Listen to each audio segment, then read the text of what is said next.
Hello everyone, welcome back to our channel Mechanism Classes. Harish this side, wishing you all very warm greetings. Second order kinetics तक हमने discuss कर लिया था with respect to concentration. Now moving on to the volume and pressure. तो अब बात रहती है कि वॉल्यूम और प्रेशर की टर्म्स में हम कैसे बात करेंगे. तो शुरू करते हैं.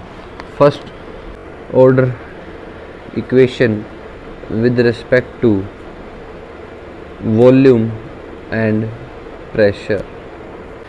ठीक है, देखो काइनेटिक्स में अगर हमें ये समझ में आ गया कि एक इक्वेशन, एक केमिकल इक्वेशन को हम अगर अच्छे से समझ पा रहे हैं, उसमें अगर हम इनिशियल कंसंट्रेशन से लेकर फाइनल कंसंट्रेशन जो प्रोडक्ट की फॉर्म हुई, अगर वो उसमें हम नोट कर पा रहे हैं, तो हम कोई भी गलती करेंगे ऐसे चांस बहुत कम है. तो समझते हैं एग्जाम्पल से ही. Decomposition of calcium carbonate.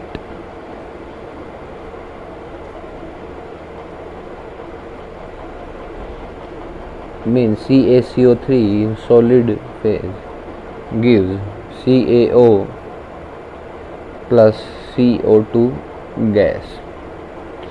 ठीक है, क्या कह रहा हूँ मैं, अगर at T is equal to zero ना, यानी कि रिएक्शन अभी हमारे बाउल में हमने रिएक्टेंट लिए हैं, रिएक्शन अभी शुरू नहीं हुई है.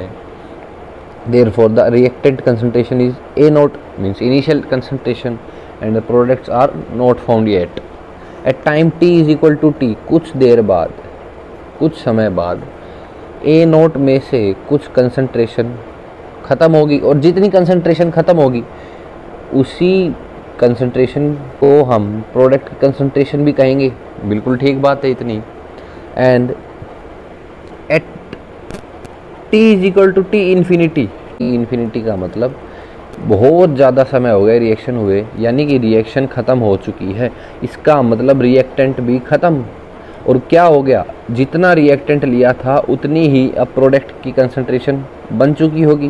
Therefore at T infinity the reactant is zero and the products are A0 of each.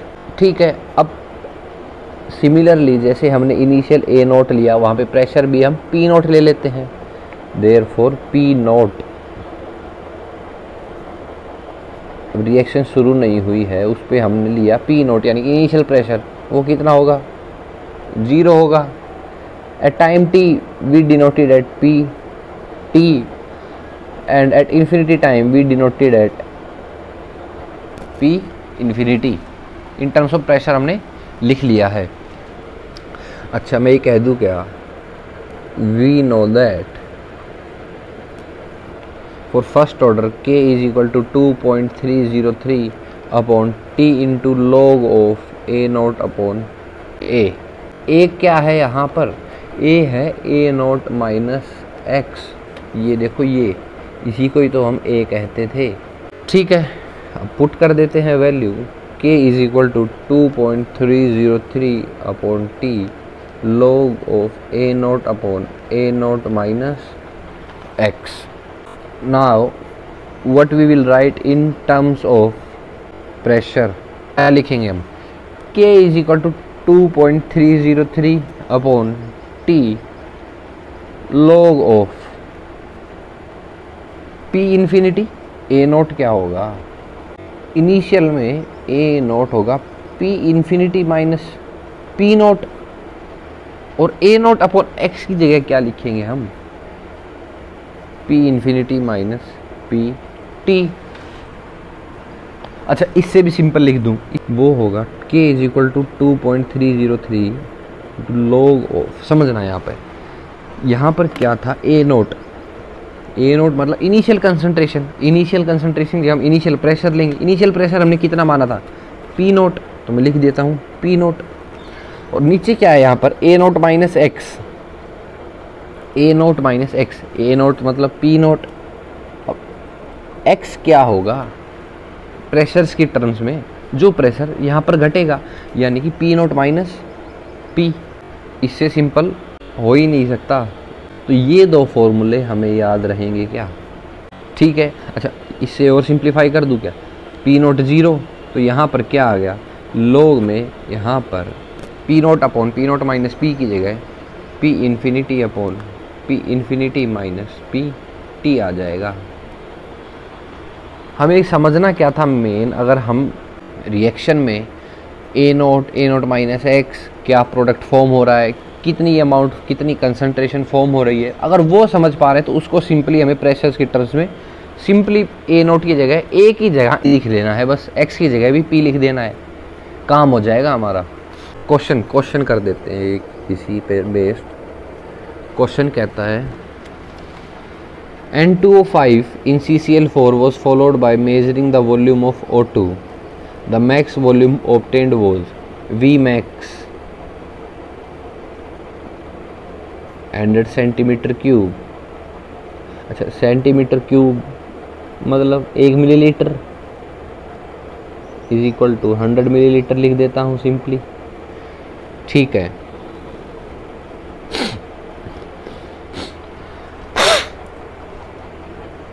V max यानी कि देखो हमने प्रेशर की टर्म में बात कर ली, सिंपली कंसंट्रेशन की जगह हमें पी और V as it is put कर देने हैं। वी मैक्स यानी कि कहीं ना कहीं इन्फिनिटी की तो बात हो रही होगी, वहीं पर जाकर तो मैक्सिमम आउटपुट फॉर्म होता है। इतनी बात है क्लियर। आगे क्या गिवन है, in 500 minute 90 ml of O2 was evolved and we have to find K for the reaction। अच्छा, रिएक्शन भी गिवन है, 2 of N2O5 forms 2 N2O4 plus O2 और N2O5 किसकी प्रेजेंट में रिएक्ट कर रहा था, CCl4 की प्रेजेंस में।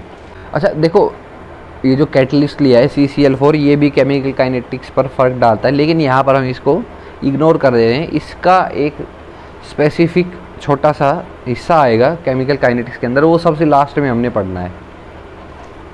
ठीक है, के फाइंड आउट करना है, फर्स्ट ऑर्डर रिएक्शन है, ये गिवन है, ये फर्स्ट ऑर्डर रिएक्शन है।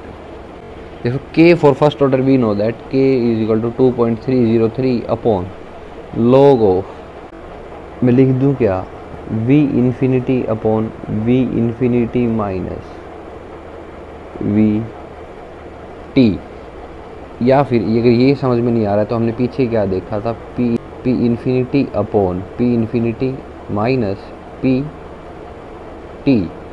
सिंपली हमने पी की जगह वी पुट किया और पीछे हमने पी की जगह किसको समझ रहे थे इससे पहले, कंसंट्रेशन को। बड़ी ही सिंपल बात है। अब क्या करना है, सबसे पहले रिएक्शन देखते ही, रिएक्शन क्या है, 2N2O5 in presence of CCl4 gives 2N2O4 plus O2 gas। शुरू करते हैं। at T is equal to 0 we assumed concentration A0, no product form। at T is equal to T, A0 में से x घटा होगा जिसे हम A कहते हैं और फॉर्म क्या हुआ होगा, x ही फॉर्म हुआ होगा, और यहाँ पर स्टोइकोमेट्रिक कोफिशिएंट 2x है तो 2x फॉर्म हुआ होगा, कोई दिक्कत नहीं है। At t is equal to T infinity मतलब रिएक्शन ख़त्म हो चुकी है, प्रोडक्ट फॉर्म हो चुका है, रिएक्टेंट बिल्कुल ख़त्म हो चुका है, यानी कि A0 हो गया प्रोडक्ट, ये भी A0 हो गया।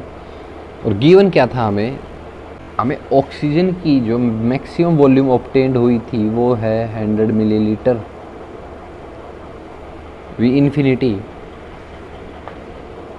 Eight time t is equal to 500, क्या है, in 500 minute 90 milliliter of O2 was evolved, तो मतलब x भी गिवन है 90 मिलीलीटर, पुट कर देते हैं ना डायरेक्ट फॉर्मूले में, k is equal to 2.303 upon t कितना है 500 इंटू लॉग v इन्फिनिटी बोले तो 100 upon 100 minus V T 90 millilitre. इसको सॉल्व कर लेंगे तो k की वैल्यू आ जाएगी 2.303 अपॉन 500 लॉग 10, ये k की वैल्यू आ जाएगी। मेरे ख्याल से यहाँ पर हमने जो भी वैल्यू पुट की है, हमें ध्यान क्या रखना है, एक तो हमें रिएक्शन समझ में आनी चाहिए, A0 माइनस एक्स क्या स्टोइकोमेट्रिक कोफिशिएंट लगेगा, ये सब अगर समझ में आ गया तो डायरेक्ट फॉर्मूला रहता है बस, ठीक है। अच्छा, अगली हेडिंग डालते हैं, when all are gases. Heading क्या है? व्हेन ऑल आर गैसेज,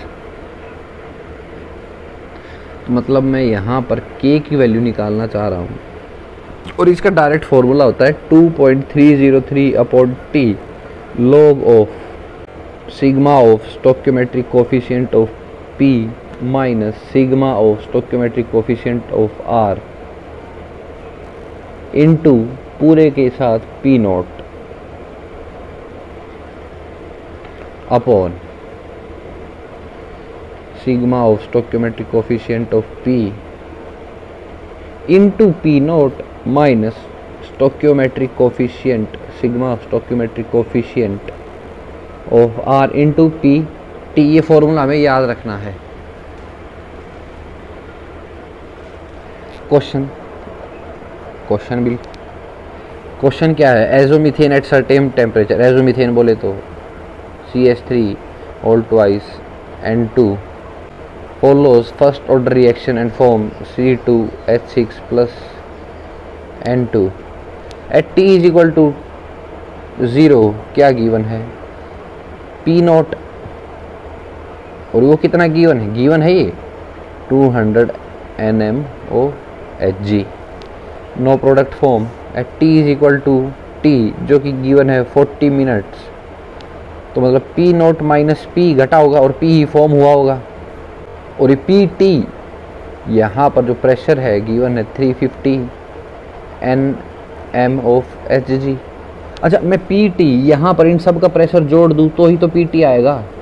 क्या ये बात सही है? बिल्कुल। मैं ये कह रहा हूँ इन P not minus P plus P यहाँ इस T40 पर क्या प्रेशर गिवन है? 350। भाई टोटल प्रेशर वही तो होगा जब इन सब प्रेशर्स को जोड़ देंगे।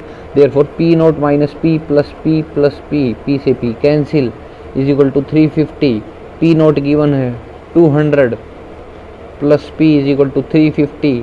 Therefore P is equal to, P मतलब जितना प्रेशर खर्च हुआ है इनिशियल में से वो आ गया 150 Nm ऑफ Hg।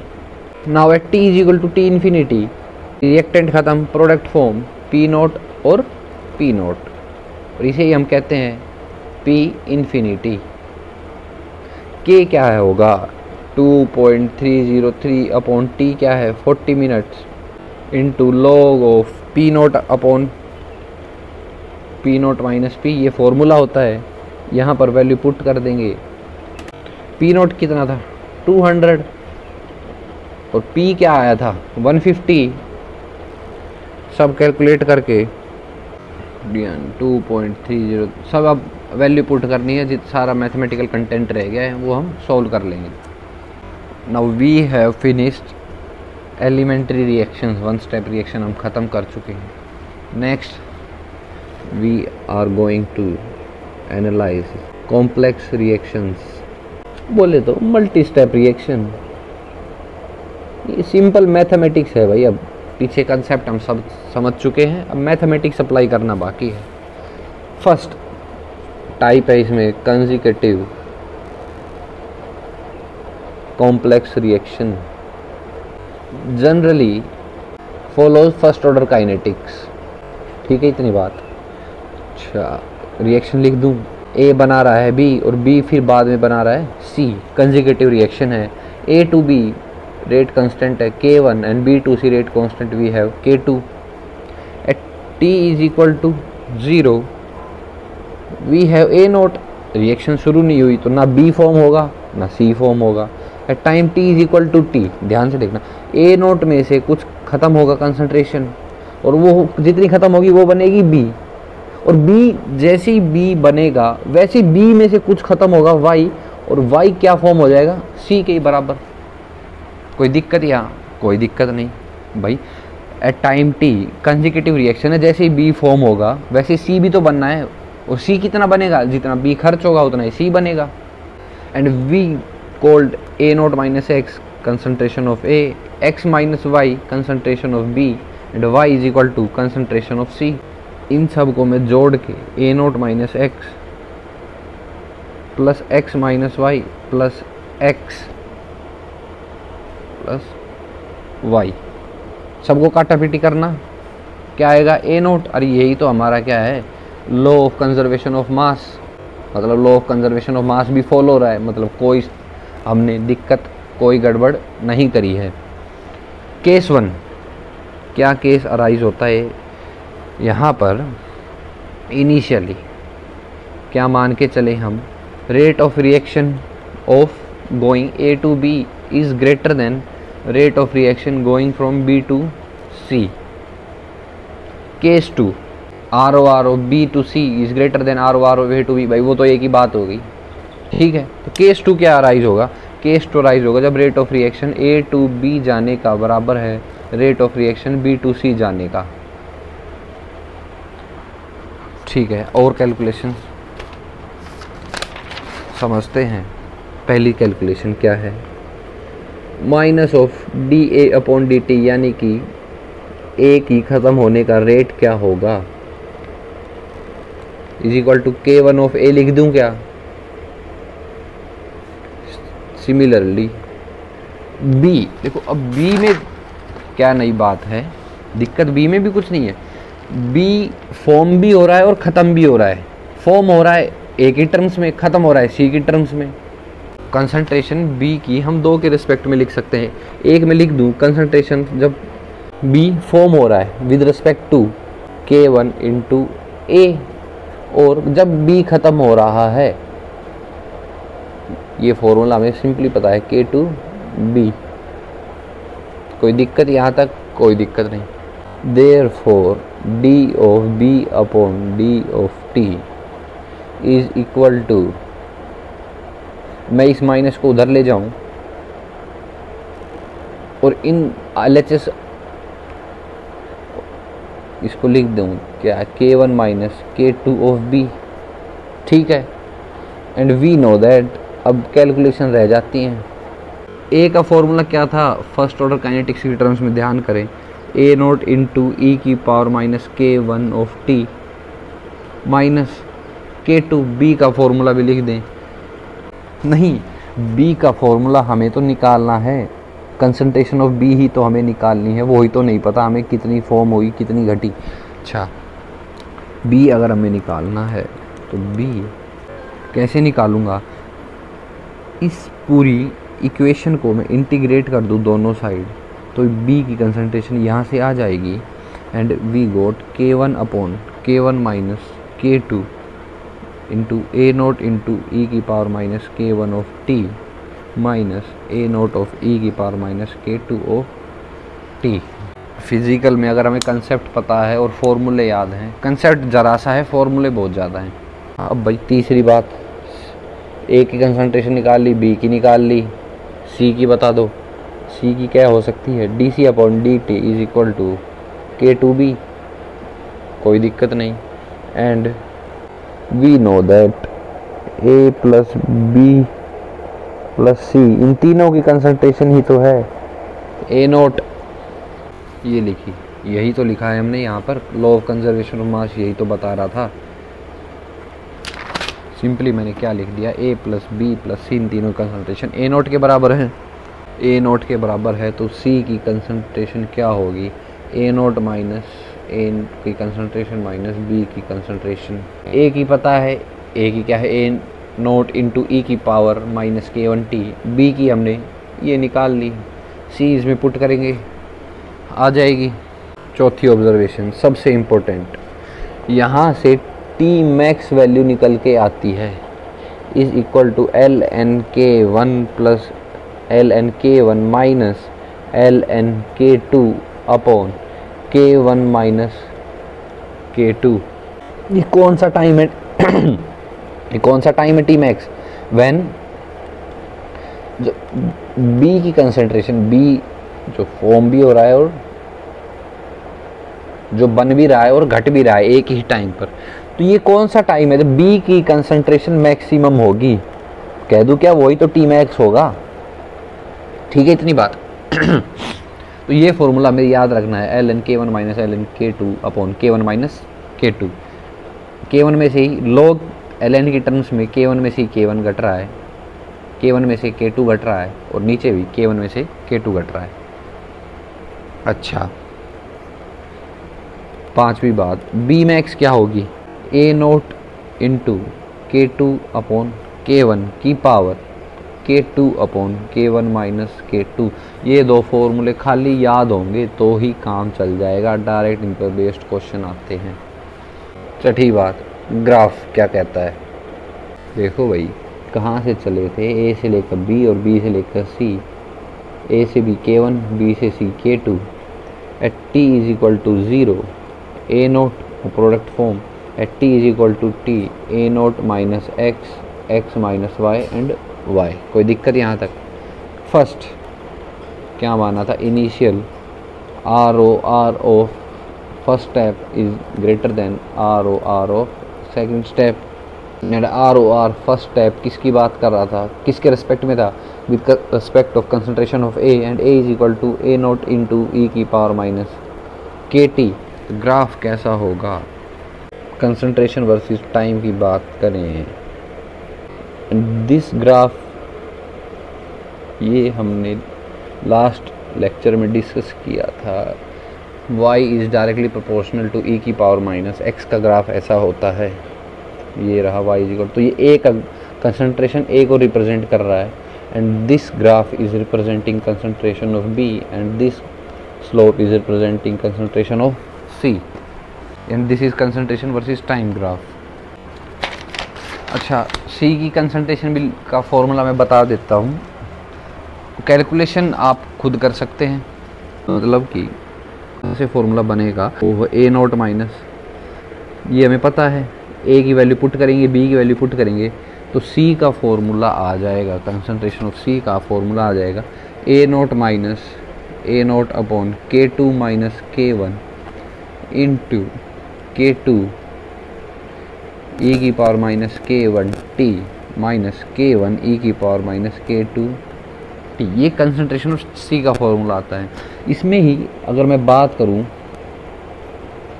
अगर रिएक्शन में K2 बहुत बहुत बहुत बड़ा है K1 से, rate constant of K2 is greater than rate constant of 1 on a very large scale, मतलब भाई ये अपनी रिएक्शन थी, K2 अगर बहुत बड़ा है, तो मैं क्या कहना चाह रहा हूँ, हिंदी में लिख देता हूँ, जैसे ही B बनेगा वैसे तुरंत B गायब हो जाएगा। भाई K2 इतना ज़्यादा है K1 से कि B जैसे ही बनेगा बनते ही गायब, बनते ही गायब। इसका मतलब ये है। तो concentration of C is equal to, we know that A naught minus A naught upon K2 minus K1 into K2 e की power minus K1 t minus K1 e की पावर माइनस K2 t। यहाँ पर देखो अलग से highlight करके लिख दूं, K1 क्या है, K1 क्या है, लार्ज, और K2 क्या है, स्मॉल। K2 क्या है, अलग से हाईलाइट करके लिख देता हूँ, K2 क्या है, वेरी लार्ज, एंड K1 क्या है, वेरी स्मॉल। वेरी स्मॉल इतना है, इतना स्मॉल, इतना कम है कि वो K2 के रिस्पेक्ट में 0 है, तो ये पूरी टर्म 0 हो गई। इतना छोटा है तो ये पूरी टर्म 0 हो गई। Therefore concentration of C is equal to A naught minus A naught upon K2 K1, यहाँ पर भी 0 इंटू बचा क्या, K2 की पावर A की power minus K1 t, K2 से K2 cancel, therefore C is equal to A naught 1 minus e की power minus K1 into t। ये कब है, जब K2 is very very large than K1। Similarly ऐसे ही calculation करेंगे case 2, when K1 is larger K2, therefore the concentration of C we will get is a naught into 1 plus ई की power minus के to T. देखिए फॉर्मूले बेशक से ज़्यादा हूँ पर कंसेप्ट हमें समझ में आना चाहिए। फर्स्ट वन स्टेप रिएक्शन तो ख़त्म हो गई। सेकंड कॉम्प्लेक्स रिएक्शन वो है पैरेलल रिएक्शंस। पैरेलल बोले तो ये भी जनरली फर्स्ट ऑर्डर को ख़त्म, ये भी जनरली फर्स्ट ऑर्डर फॉलो करती हैं। पैरेलल से समझे तो ए से बी अगर K1 फॉलो कर रहा है तो ए से सी K2 फॉलो कर रहा होगा, ये पैरेलल रिएक्शन है। According to first reaction A B से जा रहा है K1 फॉलो करते हुए is equal to minus of, मैं ऐसा लिख दूँ minus of D A upon D T is equal to K1 into A. ये पहली इक्वेशन मान ली। दूसरी इक्वेशन ए से सी जा रहा है फॉलो कर रहा है K2 rate constant minus of D A, तो मैं लिख देता हूँ minus d A upon D T is equal to K2 into A. K1 और K2 का ही फ़र्क है खाली। Therefore minus of D A upon D t दोनों साइड ऐड कर दूँ is equal to minus of K1 plus K2 into t. यहाँ से जो a की वैल्यू आएगी कैलकुलेशन करके वो आएगी ए नोट इंटू ई की power minus bracket K1 plus K2 into T. इसे हमें मान लेना है और याद रखना है इक्वेशन नंबर 3। अच्छा ए की तो कंसंट्रेशन हमने निकाल ली। पैरेलल रिएक्शन में और बी और सी की भी तो कंसंट्रेशन पूछ सकता है वो हमसे। मैं कैलकुलेशन करके दिखा सकता हूँ कि बी की कंसंट्रेशन कैसे निकालेंगे। बी की क्या रिएक्शन है, जब ए से बी जा रहा है फॉलो कर रहा है K1, therefore D of B form हो रहा है तो positive upon D T is equal to K1 into A. ठीक है, therefore D B upon D T is equal to K1। A की कंसंट्रेशन क्या आई थी, ए नोट ई की power minus K1 plus K2 bracket में into T. Integrating on both side constant थे वो सब बाहर निकाल लिए and we got concentration of B is equal to K1 upon K1 plus K2 into A naught minus A naught E की power minus K1 plus K2 into T. And similarly we can find the concentration of C in the reaction. A जा रहा है C से और follow कर रहा है K2 rate constant. Therefore यहाँ से डायरेक्ट कैलकुलेशन करके case concentration C is equal to K2 upon K1 plus K2 into A naught minus A naught E की power minus K1 plus K2 bracket में T. A की आ गई, C की आ गई, B की आ गई। अच्छा मैं और क्या लिख दूँ, क्या इंपॉर्टेंट पॉइंट डाल लेते हैं। Fraction of B in terms of K की बात करें, B क्या फॉलो कर रहा है K1, तो K1 upon K1 plus K2 fraction ऐसे ही तो निकालते हैं, जिसका निकालना है उसका ऊपर और डिनोमिनेटर में क्या है दोनों का submission. And fraction of C is equal to K2 upon K1 plus K2, और मैं इसे लिख सकता हूँ C की टर्म्स में like this and also we can write in terms of B like this.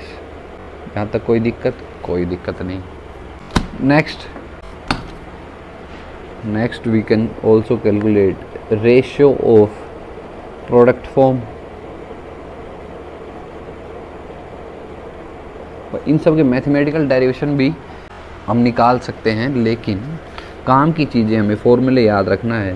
तो रेशियो प्रोडक्ट फॉर्म यानी कि B अपॉन C का रेशियो निकालने we will get K1 upon K2 into K1 plus K2 upon K1 plus K2। भाई हमने क्या किया, ratio निकालने के लिए दोनों को डिनोमिनेटर में पुट कर दिया, common K1 plus K2 cut गया। Therefore B upon C we get K1 upon K2, यानी कि जिसकी कंसंट्रेशन ले रहे हैं उसी का ही न्यूमिनेटर आएगा। अब जो डिनोमिनेटर में उसी का ही रेट कांस्टेंट आ जाएगा।